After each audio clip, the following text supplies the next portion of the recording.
Hi, this is Rich with the Married Life of Rich and Kevin. And that makes me Kevin. Hope everyone's doing well.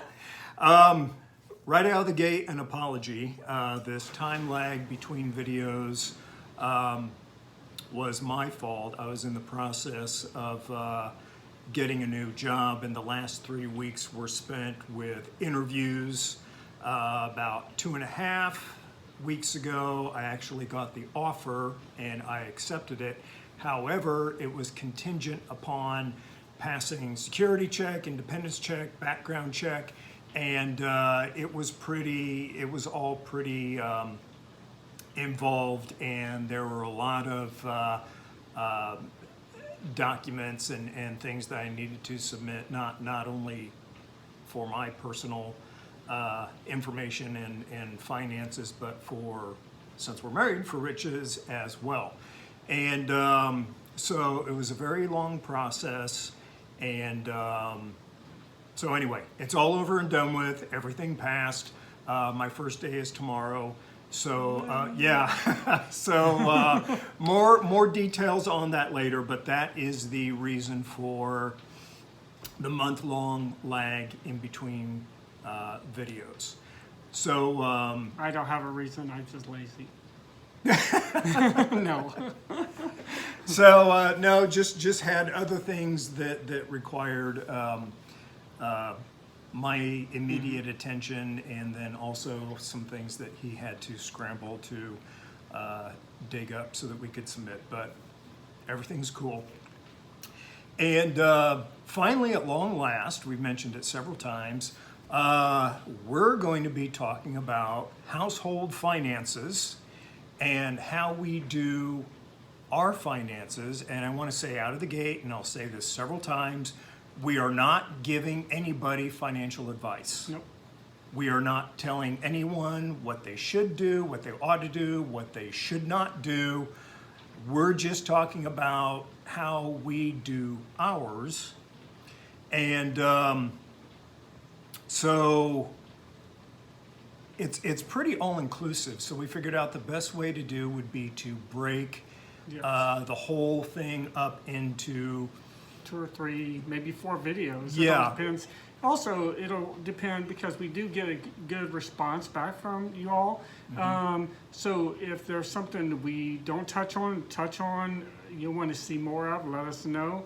But we're planning on only leaving it from 10 to 15 minutes at a pop, because we just don't want to make it too long and too much of in depth on each video. Right, and we also want people to, to watch. And I know for me, I'm more apt to watch a 10 or 15 minute video than I am a 28, 30-minute video. Right. So that's the reason. We're going to try to keep everything as concise as possible.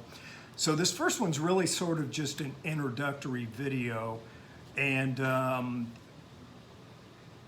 especially with us being the ages that we're at, serious ongoing discussions about money are pretty much compulsory, because again, it's not like we're just starting out and we're both in our 20s and there's no kids, and retirement is 50 years down the road and all of this. Retirement for us is about 9 to 10 years down the road. Right. And so we're going to use this introduction to just kind of give a little bit of background of how money worked while growing up, and before we each became a couple. So, do you want to go first? Sure. Okay. I've just said in other videos, I was raised in a small town. I didn't have anything to do with money, but I had a big family. So, and I grew up poor, and what I would label myself poor. And so money wasn't really talked about. It wasn't something that it was thrown around the house, stuff like that. So I didn't have that kind of open relationship with money, or a relationship talking with money with other people that much. So then growing up, pretty much was raised paycheck to paycheck. We got Social Security when I was younger because my dad passed when I was a very young child. At the start of the month, we had money. At the end of the month, second to third week, it was scarce again. So anyways, just grew up poor, and you learned if you wanted something, you had to work for it. It wasn't going to get handed to you. You had to find odd jobs, whatever it was. But didn't have any savings account. Didn't never seemed to need it. Never had that kind of money to use a savings account for. Then graduated college and got married. I said that in the previous videos, and but still struggled financially, paycheck to paycheck. Even though me and my ex-wife were, bringing in money. It took a while before both of us got somewhat of our professional jobs and everything, but we really just never discussed money and finances. We wanted things, we went out and bought it. We wanted to go out to dinner, we did. If we needed to use charge cards, we did. Things like that. And that down the road, eventually having our two children and a household and everything, it got us in pretty much financial trouble, especially in 2010 when the job market crashed and finance, I don't even know what, Recession hit. the recession, yes. And so it really really hurt us because we never really had a savings account. We just lived paycheck to paycheck kind of thing. And then when I lost my job, that really obviously hurt. So that's what my life in finances was. What was yours? Mine was grew up middle class and but not over the top middle class. This is pretty much standard for back in the late 60s, early 70s. It was much more likely for one parent to be the breadwinner and the other one, typically the mom, to stay home with the kids. And that was just how the majority of us and my aunts and uncles and all of us, again, raised in a small town, so it's not like there was a huge cost of living there. But so mom was always home with us kids, and in our household, money was never a taboo subject.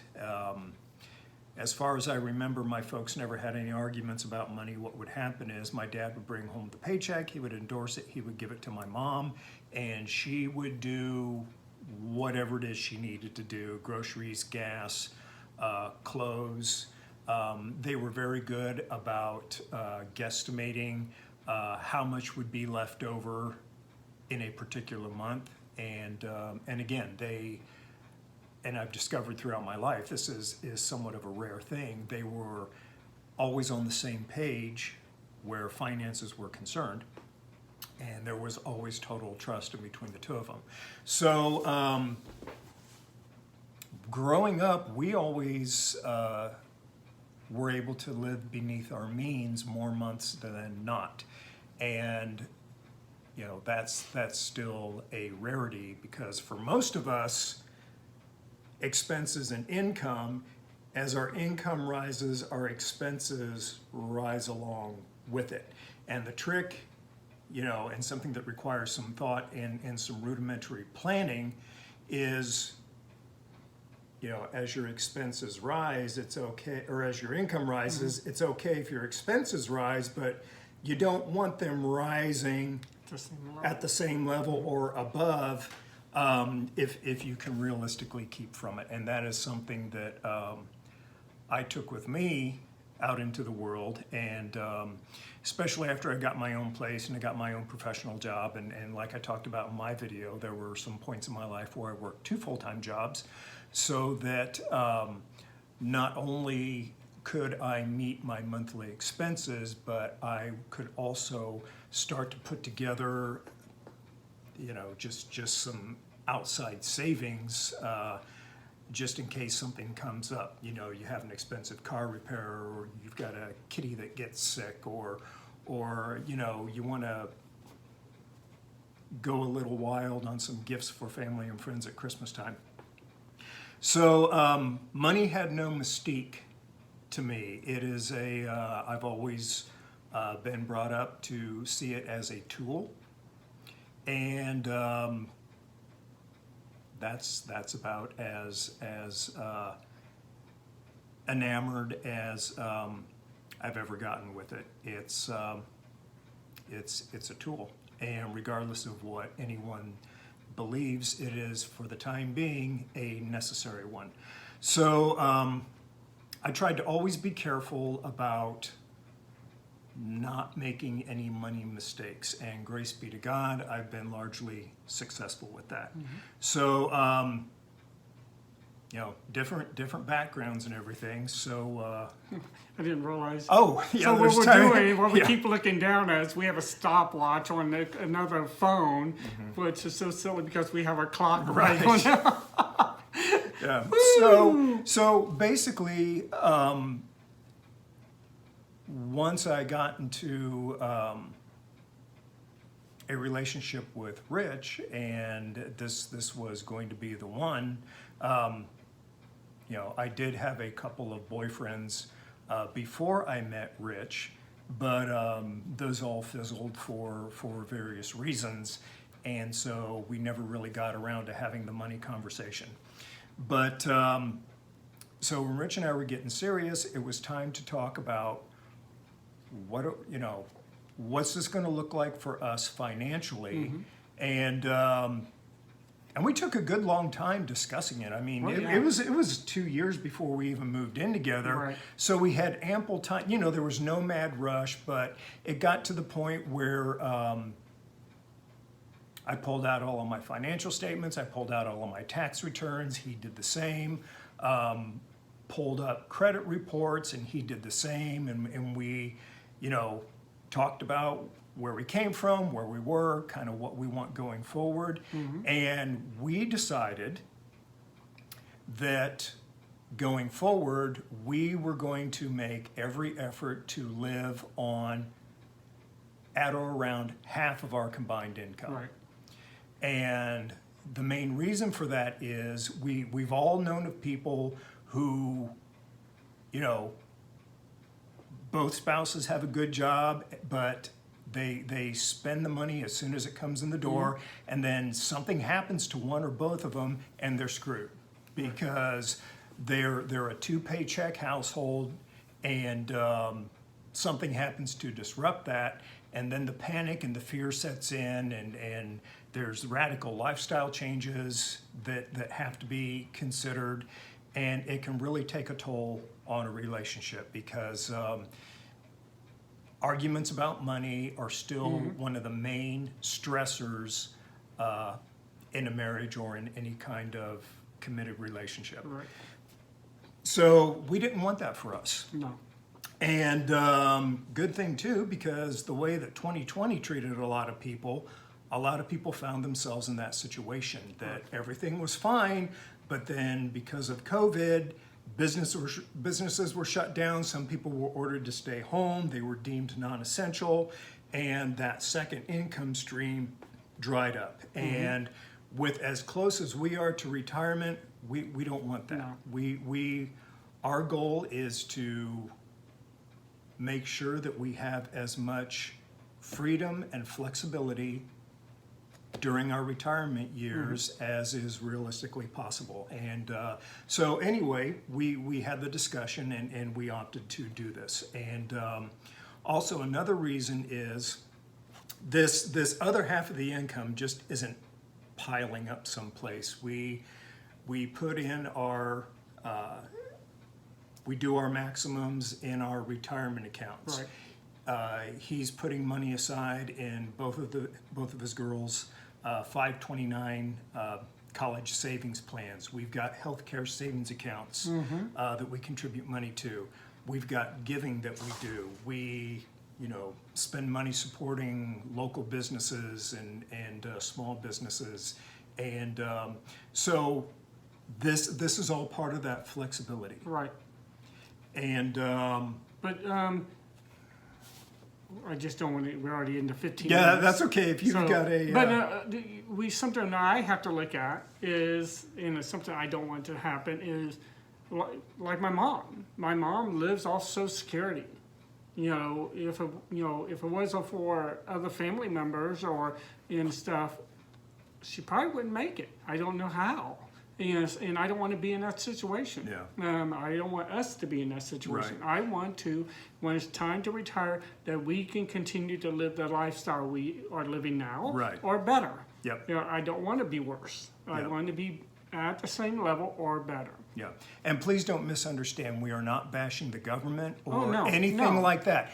We just do not want to be as reliant on the government for Yes. our day-to-day Right. Mm-hmm. well-being after we retire, and that's all it is. Yep. It's we're not making any kind of socio-political statement. We have just seen what happens when Social Security is pretty much the only cash Mm-hmm. coming in for whatever reason. Right. For whatever reason, it doesn't mean that somebody made mistakes Oh, or no. somebody was I'm not saying short-sighted. that at all. No. I know you're not. I just Yeah. don't want anyone to misinterpret. Right. But we just don't want to be overly reliant on the U.S. government or anyone else for our day-to-day well-being after we retire. So this is all part of that freedom and flexibility that we're talking about. And so I know we're getting choppy, but we're getting to the end of this first segment. So that's pretty much it for now. We'll be going into each of these segments, in more detail. And but again, this was just an overview. Right. And so again, like Rich mentioned, if anyone has some things that they would like us to talk about that fall under household finances, we'll be happy to, but also bear in mind, we are not giving financial advice, and we are not going to be suggesting to any of you what you should or should not do. There are plenty of other resources out there, and that are specifically designed for that. Right.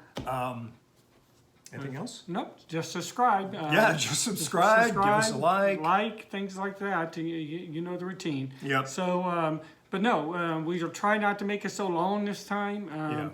And doing the next video, but more than likely the next video will be another finance one until we wrap these videos up. Right.